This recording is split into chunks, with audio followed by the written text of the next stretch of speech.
Hello everyone, welcome to பூவி சமையல். இன்னைக்கு நம்ம பார்க்க போகிறது பிகினர்ஸ் அண்ட் பேச்சுலர்ஸ் ஈஸியாக செய்யக்கூடிய இறால் கிரேவி. சூப்பர் டேஸ்ட்டாக இருக்கும். ஸோ வாங்க இதை எப்படி செய்கிறதுன்னு பார்க்கலாம். ஃபஸ்ட்டு மசாலா ரெடி பண்ணுறதுக்கு மிக்ஸி ஜாரில் 10 முந்திரி பருப்பு, 1 டீஸ்பூன் சோம்பு, 1 டீஸ்பூன் சீரகம், தேவையான அளவு தண்ணி சேர்த்து நல்லா பேஸ்ட்டாக அரைச்சி எடுத்து வச்சுக்கலாம்.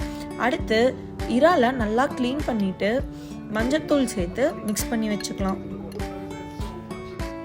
சின்னதாக இருந்தால் 10 பல் பூண்டு சேர்த்து 1-2 தட்டி வச்சுக்கலாம்.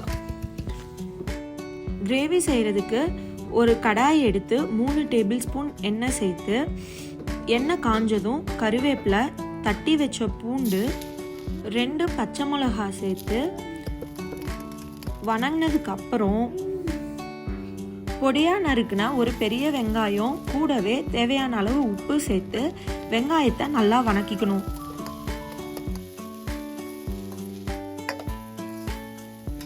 வெங்காயம் வணங்கினதுக்கு அப்புறம் வெட்டி வச்சிருக்க 2 தக்காளி பழம் சேர்த்து வணக்கிக்கலாம். தக்காளி பழம் நல்லா மசிஞ்சு வர வரைக்கும் வணக்கணும்.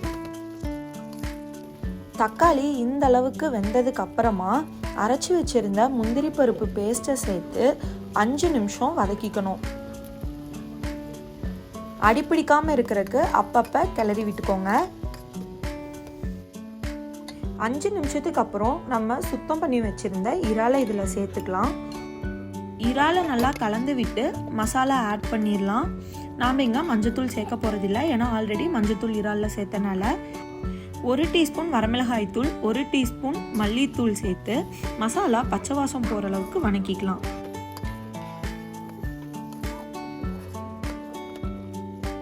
இந்த டைமில் எனக்கு உப்பு பத்தாததால் நான் 1/2 டீஸ்பூன் உப்பு ஆட் பண்ணியிருக்கேன்.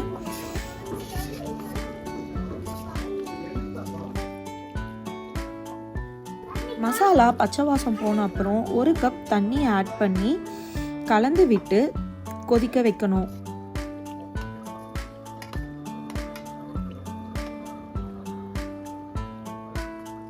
கலந்து விட்டு மூடி போட்டு வேக வச்சிடலாம்.